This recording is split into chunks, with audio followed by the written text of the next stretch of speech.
हाय। चलिए आज देखते हैं ऋग्वेद में राजनीतिक स्थिति।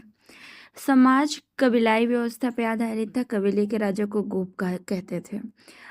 आर्य को पंचजन्य भी कहा जाता था, क्योंकि ये आर्य 5 कबीलों में बटे हुए थे या 5 कुलों में बटे हुए थे। 5 कुल कुछ ये हैं: अन्न, ध्रुव, पुरु, तुर्वस, यदु। कुलूप का मतलब होता है जो कुल के दीपक होते हैं, यानी घर का मुखिया। ग्रामीण जो होता है जो गांव का मुखिया होता है। विश्वपति यानी कई सारे ग्रामीण को मिला के, और जनपद यानी कई सारे वैश्य को मिला के, और राजा का मतलब आपको पता ही है। ऋग्वेद में दशराज युद्ध का भी वर्णन किया गया है। राजा सुदास जो कि भारत वंश के राजा थे, और दशराज जो कि 5 आर्य और 5 अनार्य, इन दोनों के बीच में युद्ध हुआ था।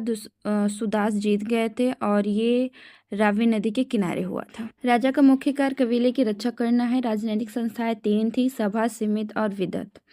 सभा में होता था कि श्रेष्ठ लोगों की संस्था होती थी राजा को सलाह देने के लिए, और हाँ, राजा की नियुक्त पर भी नियंत्रण था। सीमित में था सामान्य जनता की संस्था थी राजा को सलाह देने के लिए। दोनों सभाओं में महिलाएं भाग ले सकती थी। विदत में ये आर्यों की प्राचीन संस्था थी।